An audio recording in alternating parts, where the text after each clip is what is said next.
tagad, Lienīte, būs tāds jautājums, kas man ir pašai vairāk gadu garumā bijis aktuāls, kaut kādos brīžos ļoti pašsaprotams.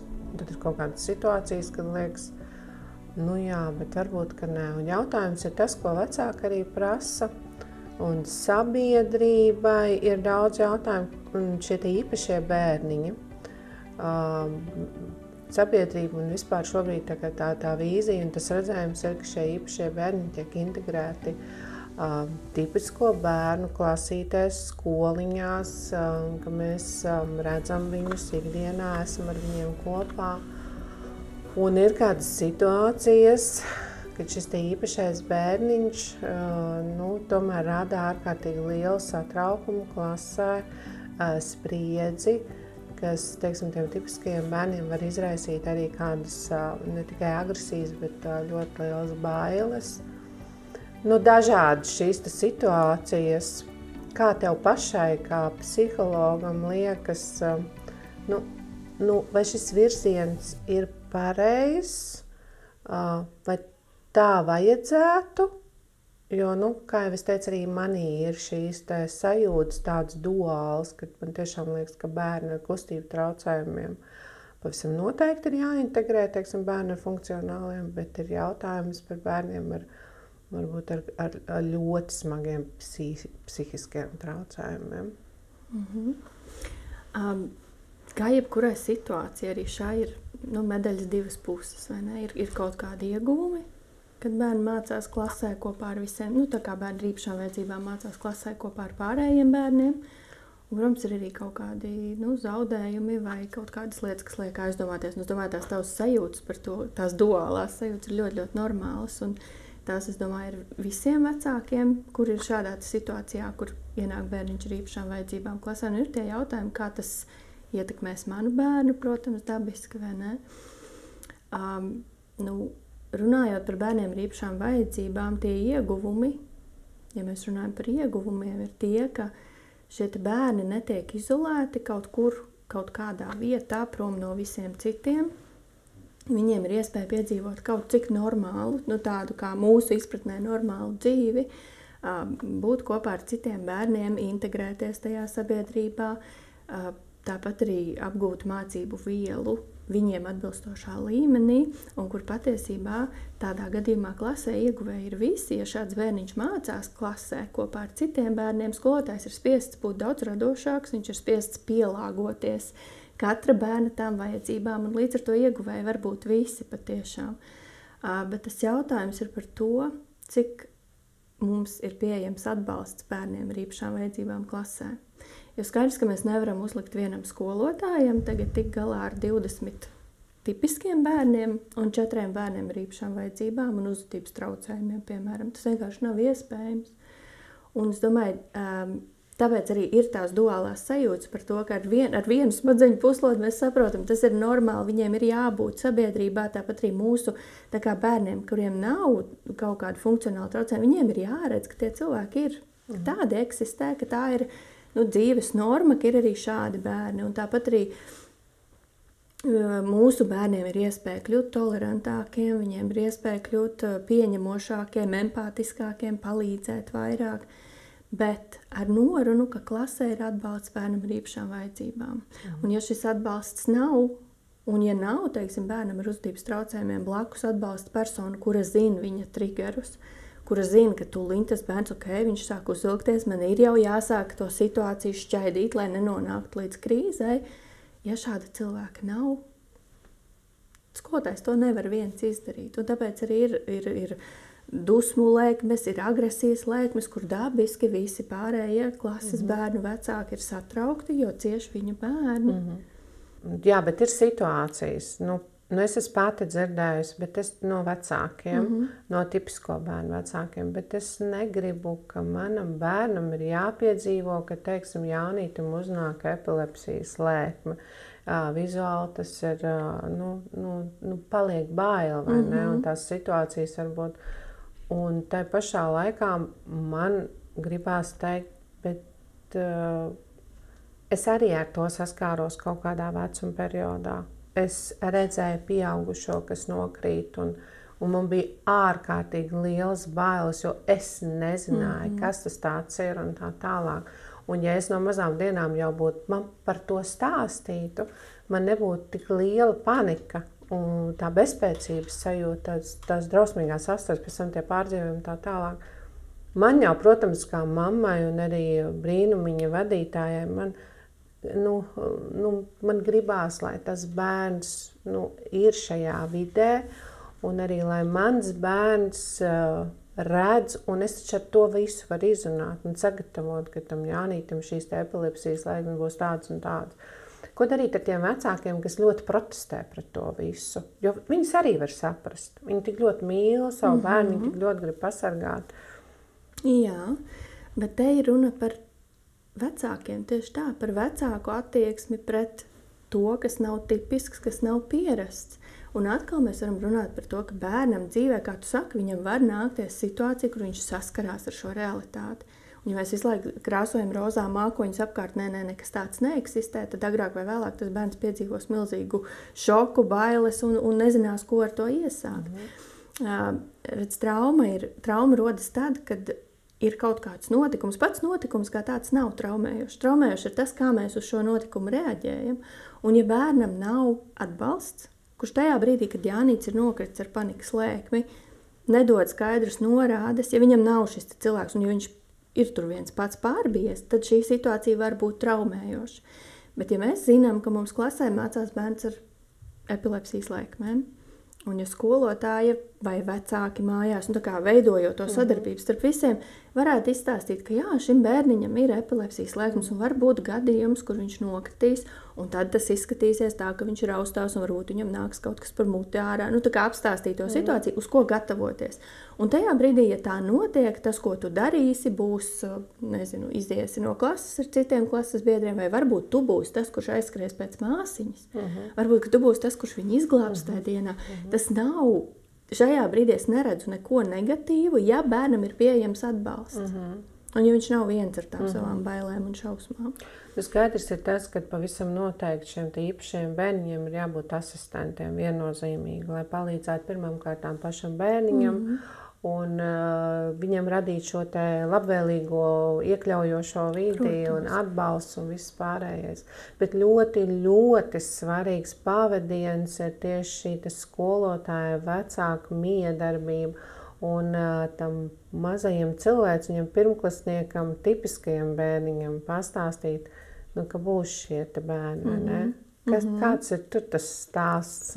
Jā, teiksim, ja mēs zinām, ka klasē nāks bērniņš ar īpašām vajadzībām, vienalga kādām, tad pirmais, manuprāt, kas būtu jādara, jāveido starp skolotāju, skolas atbalsta personālu un vecākiem spēcīga komanda, kur nevis mēs viens otram kaut ko uzgrūžam, jo man ir grūti, un tad tā ir jūsu vaina, vai kur ir tādas negatīvas tās interakcijas, bet tiešām, kur mēs strādājam kā komanda, mēs runājam atklāti, ir mums bērniņš, viņam ir tāda un tāda diagnoze, mēs visi esam pazīstami ar to, kas ir diagnoze, ko mēs sagaidām no šīs diagnozes, kādas var būt situācijas. Ja, piemēram, bērnam ir uzvedības traucējumi vai ar autismu iezīmēm, var būt kaut kādas situācijas, kas viņu palaižu, viņš vienkārši eksplodē. Visai tai komandai būtu jābūt par to informētai. Tālāk mēs izstrādājam, ko mēs ar to daram. Ja ir kaut kāda problēma, kā mēs šīs problēmas risinām. Vecāki var noinformēt par to, kas šim bērnam strādā, ko noteikti nevajadzētu darīt, un skolotāji atbalsta personāls to ņem vērā. Tā droši vien ir pirmā lieta, kas ir ļoti svarīga. Otra lieta, ko es arī domāju, ir ļoti svarīgs pašam skolotājiem sajust, kāda ir mana attieksme pret bērniem ar īpašām vajadzībām. Vai es viņus uztveru kā apgrūtinājumu, ka man tagad būs klasē grūti, kā es tikšu galā, priekš kam man to vajag, vai es to uztveru varbūt kā profesionālu izaicinājumu. Varbūt, ka es ar šo bērnu varu, un pat tā jau ir, ar tiem grūtākajiem brīžiem, grūtākajām situācijām, mēs augam, mēs iemācamies kaut ko jaunu. Un pēc tam mēs no tā varam dot tik daudz laba vēl citiem bērniem. Un ja skolotājiem attieksme, piemēram, ir noraidoša, vai ka viņš viņu uztver kā apgrūtinājumu, vai varbūt viņam ir bail, ka tas bērns tur izdod kaut kādas skaņas vai izskatās savādāk. Tas jau ir tāds pirmais brīdinājums, ka visticamāk tā integrēšana klasē nesanāks. Jo skolotājs jau būs tas, kurš nodos tālāk ziņu bērniem. Un ja viņš būs tāds nepārliecinošs par to, nu tad bērni droši vien to sanāk, ka skolotājiem ir tiesības izvēlēties? Ne jau par to, ka ir tiesības izvēlēties. Tas ir par to, ka viņam ir jāsaprot, ka es nejūtos ar šo labi un jāmeklē atbalsts, kā sajusties labi Tieši ar tā, to. Bet, ja teiksim, tā skolotāja spēja būt tik pietiekami stipra, lai aizietu pie psihologa un pateikt, man būs, bet man ir bail, man ir tik ļoti bail, un kad šis te un tas ir tik cilvēcīgi un tik normāli, tas pat būtu jādara. Bet man ir izaicinājums, es vēlos šo un es nezinu, kā šo atrisināt, palīdzi man. Un tāpēc es saku, ir skolas atbalsta personāls, kur būtu psihologs, sociālais pedagogs, varbūt speciālais pedagogs, tāpat, kur mēs nākam klajā un domājam, ka tās problēmas mēs risinām tā no psiholoģijas viedokļa, to var darīt tā. Noteikti katram tajā komandā būtu savs pienesums ļoti, ļoti vērtīgs. Jā, tieši tā, tas nav par to, ka skolotājs var izvēlēties, bet par to, ka skolotājiem ir jābūt drosmīgam pateikt, es nezinu, man ir bail, palīdzi man. Prasīt vecākam, es netieku galā, ko man ar šito iesākt. Ļoti svarīgi tomēr mums sekot līdzi, izjust to bērnu un ar medicīnas personāla atbalstu un psihologu un sociālā un skolu direktoru un visu pārējie, vai ne? Izjust to bērniņu un dot viņam to iespēju, jo kaut tai dodot iespēju un saprotot, ka viņš nevarēs būt vienalga, būsim pamēģinājuši, ne? Un man pašai personīgi ir ārkārtīgi svarīgi, lai šis tipiskais bērns piedzimst jau ar ārkārtīgi izteiktu empātiju, jo man vienmēr ir licies, ka es tiešām nesaprotu, kā mēs varam vai pasmieties un nedod Dievs par ļoti īpašu cilvēku bērniņu, par viņa vizuālām izmaiņām vai šie te funkcionālie traucējumi vai tā tālāk. No mazām dienām es savām meitām un līdz cilvēkiem esmu aicinājusi, kad mums viņi ir jāpieņem un šīs te acis neaizvērt bērnam ciet, bet ieraudzīt, pamanīt. Un jā, tie jautājumi būs, bet man nav skaidrs, un es patiešām nevaru joprojām atrast to pareizo formulējumu sev atbildēt, kā var piedzimt bērns tipisks vesels bez empātijas. Un kā var darīt pāri šim te īpašajam bērnam, kā mēs skolā arī manā laikā, mēs ļoti izsmējām, bērni izsmēja, es tiešām to neesmu darījusi, briļainos, resnos, un tā tālāk. Bet ir bērni, kuriem ir cukurdiabēts, un viņš nekad nebūs tievs, un viņš visu mūžu dzīvo ar šo sāpi un ar šo izsmiešanu, kas man līdz sirds dziļumiem sāp. Un es nesaprotu, es tiešām nesaprotu, kā tas tā var būt. Kā tas tā var būt, ka bērns otram dara pāri, apzināti sāpinot. Kur ir kaut kāds posms, ķēde pārtrūkus, vecāki, bērni, skola, kas pašā tipiskajā bērnā ir izteikts problēmas. Kāpēc mēs daram pāri tiem, kuriem tieši vajag palīdzēt vēl vairāk? Tad droši vien jautājums ir nevis par to, ka bērns piedzimst bez empātijas, bet vairāk par to, kāda ir viņa dzīves pieredze. Kāda ir, piemēram, par to pašu vecāku attieksmi pret bērniem ar īpašām vajadzībām. Vai tad, kad mēs ejam pa ielu, un mēs redzam, ka kāds izskatās savādāk, mēs pasakam, neskaties uz viņu ej garām, vai varbūt mājās mēs runājam ārprāts, tas ir drausmīgi, ka tā notiek. Varbūt ir kaut kādas frāzes lietas, ko mēs pasakam, kuras, es domāju par vērtībām, kad mēs runājam mājās, vai mūsu mājās ir vērtība pieņemt savādo, pieņemt atšķirīgo, pieņemt to, ka mēs katrs esam īpaši un ka nav tā kā pareizs vai nepareizs cilvēks. Tas būtu droši vien viens par ģimenes tādām vērtībām un sarunām. Otra lieta, es parasti aicinu arī vecākus un arī pati vienmēr skatos bērnu uzvedību no tāda vajadzību aspekta. Ka mēs visu, ko mēs darām, tam apakšā vienmēr ir, parasti ir kaut kāda vajadzība. Un runājot par izsmiešanu un apsaukāšanos un tādu alianšu veidošanu pret kādu, mēs varam paskatīties, kādas ir šī bērnu vajadzības. iespējams viņš jūtas par sevi ļoti nepārliecināts, un viņam ir sajūta, ka ja es tagad neizsmiešu, es nonākšu tajā vietā, kur smejas par mani. Varbūt viņš izjūt kaut kādus ļoti daudz negatīvas emocijas, vecāks šķiras, ir kāds zaudējums, ir kaut kas notiek viņa dzīvē, viņa vidē, kas viņā raisa tādas ļoti negatīvas, nepatīkamas emocijas. Un viņš nevar izlādēties varbūt uz vecākiem vai izlādēties uz kādu citu. Viņš aiziet skolā un viņš atrod kādu, uz ko viņš jūtas pietiekami droši izlādēties. Un parasti, diemžēl, tie ir tie bērniņi, kuri ir atšķirīgi un kuri varbūt nav tik spējīgi sevi aizstāvēt. Un es to domāju arī mēs pieaugušie citreiz darbā. Mēs esam par kaut ko uzvilkušies, kaut kas ir noticis. Mēs nevaram atļauties sakliekt uz kolēģiem. Un tad mēs aizējam mājās un izkliedzamies, izlādējamies uz tiem cilvēkiem, ar kuriem mēs jūtamies pietiekami tā kā droši. Un tas arī ir par to, ka tās negatīvās emocijas mēs izlādējam uz kādu, kurš to vispār nav pelnījis. Arī tāda situācija var būt. Vēl viena situācija būtu droši vien, ka bērns vienkārši impulsīvi par kaut ko sadusmojas vai viņam kāds kaut ko nokaitina, un viņš neapvalda to savu. Tas nav par vērtībām, tas nav par empātiju, bet ir kaut kāda situācija, kur viņš vienkārši nesavaldās, un viņš nenokontrolē savu impulsu un pasaka kaut kādas lietas, kas ir sāpīgas otram. Tā kā es vienmēr, pie tāda mobbinga un vienaudžu vardarbības vienmēr ir jāstrādā gan ar to, kurš cieš, gan ar to, kurš dara pāri, jo arī viņam ir kaut kādi iemesli, kāpēc viņš to dara. Varbūt viņam tas dod varas izjūtu. Es esmu tik bezspēcīgs savā ikdienā, ka es aizēju skolā un izsmejot to, es vismaz jūtos, ka es varu kaut ko ietekmēt, es varu kaut ko izdarīt. Labi. Bet tad ir noteikti kaut kādas metodas, virzieni, kā to saknē nocirst, ja klasē. Tas tiek pamanīts tā pareizākā metode, kurš ir pirmais bērns, pamana, nodod informācijas skolotājiem, skolotājs pieslēdz, kas.